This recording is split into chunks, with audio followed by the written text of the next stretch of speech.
Now, before we go to the next theme, I want to give a shout out to the Done Dissertation, Dr. Ramon Goins and the Done Dissertation program. If you are in the dissertation process, if you are working through the dissertation process and eyeing going into higher education as your next step in your career trajectory, check out Dr. Ramon Goins on all social media platforms and check out the Done Dissertation. The website is actually on the rolling screen. It's the donedissertation.com. Check out his program. Check out the testimonies of those who have gone through the program and have had remarkable success. It is a proven process. He's the author of the book, 14 Secrets to a Done Dissertation. I've had him speak at my school and speak to doc students. Excellent program, excellent researcher, proven researcher, through and through. So check him out at the donedissertation.com and check out the program, but be part of that.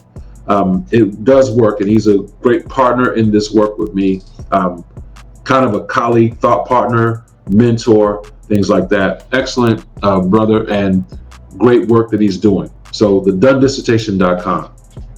Now, our second theme in this process was amounted to what I would call growth. Part of this process, because you have been the perfect student throughout everything till you got to this dissertation journey, it's hard to grow. I've talked with students coming into the programs, and they have already known what they're going to research, what they're going to do, because they've worked in the field. They know the truth, and it's difficult to grow in that way. It's difficult to accept new knowledge. So growth is going to be a part of the process of shedding away expectations and accepting a new reality. So with that said, we have people who come into this program and they have a timeline of everything they want to do, and they really impress you in the interviews because they're focused, they know what they want to study, they know their timelines, things like that. And I've learned to be more unimpressed with that than impressed. So one of the comments made in this process talking about this was, I had to let go of my timeline and realize that it takes as long as it takes. My data collection didn't go as planned, and I had to pivot my research questions. It took 5 years instead of 4, but in the end of the day, my name is Dr. whatever the last name is. I'm not giving you that, but they made that accomplishment by shedding their idea of the perfect timeline. Oftentimes when I work with clients, prospective clients, I ask them, what is your timeline to get all of this done? That's a question that if you answer it too perfect, I get scared. But if you give me an exact timeline, how certain things have to get done, what will you do if things don't work out in that process? What will happen if you reach a bump in the road? If you have to get your research approved by a committee, what if that takes time? If you have to go to university to get permission to conduct research and you figure it had to be done by a certain date, what if they're a month late? What if it takes time to get the data that you expected to get? Do you crack under the pressure? Do you have to readjust your timeline? Are you uncomfortable with that? Does it make you quit? That's an important thing to think about. So having a timeline is cool, but having an adjusted timeline, having a realistic timeline, having a timeline that says it takes as long as it takes, that is going to be important. That's what you're going to need to know and understand and be able to realize in order to grow in this program. So once again, I'm not saying do not have any timeline. We do want you to graduate. We do want you to get out of here. But don't be so rigid that you can't accept the bumps and the bruises and the detours and the alternate routes you have to take to get this thing done. Oftentimes, those students who come in with that laser-like focus really get hit with reality and have to decide to make that change. So I do not want you lost in ABD land. I do not want you with a couple of coursework so you're at somebody's dinner party saying you're still working on your doctoral degree and it's 15 years later and you have taken a class, things like that. I do not want you to drop off and then try to get readmitted 15 years later. So once again, grow. Open up your mind, grow with the process, roll with the punches, and realize you will get it done. There was another topic, the comment said.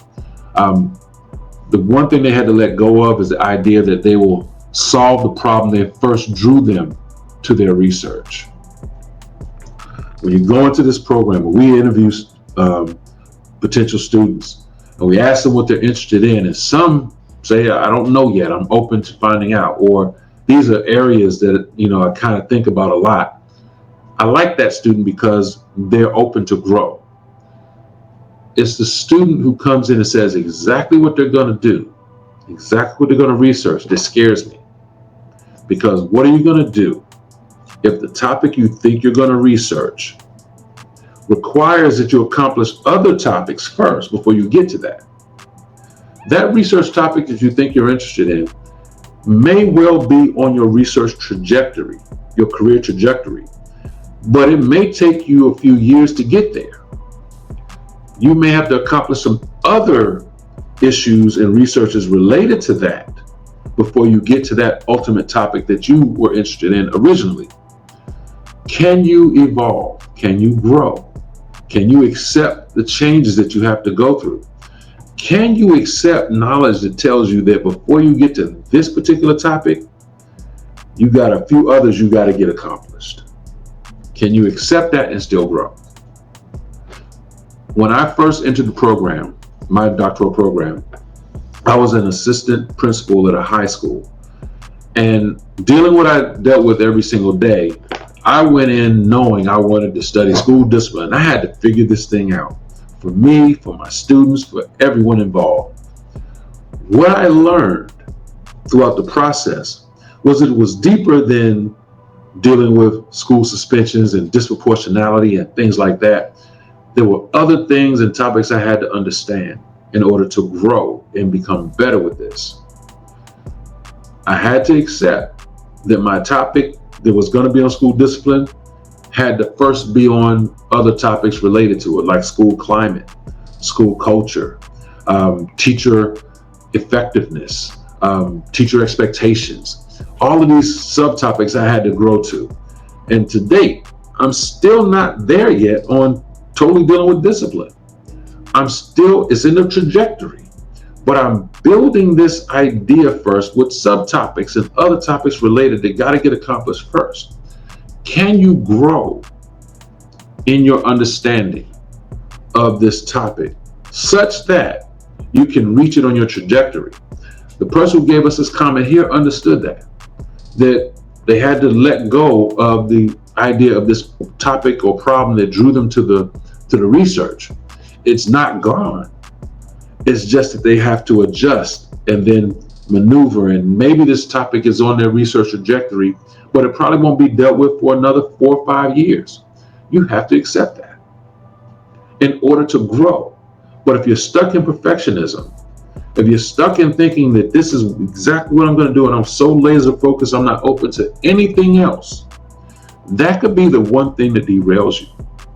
So I want you to think about that as you grow through this process, because you may run into the moment where you have to kind of sidestep and pivot to grow and understand what you have to do in this process. So that is the idea of growth, the theme of growth. Once again, there are many other comments here, and I will share those later, but I want to make sure that you are, getting this. And once again, I only have a few more minutes. So tonight took a little longer because of our late start. For those of you who came in, thank you.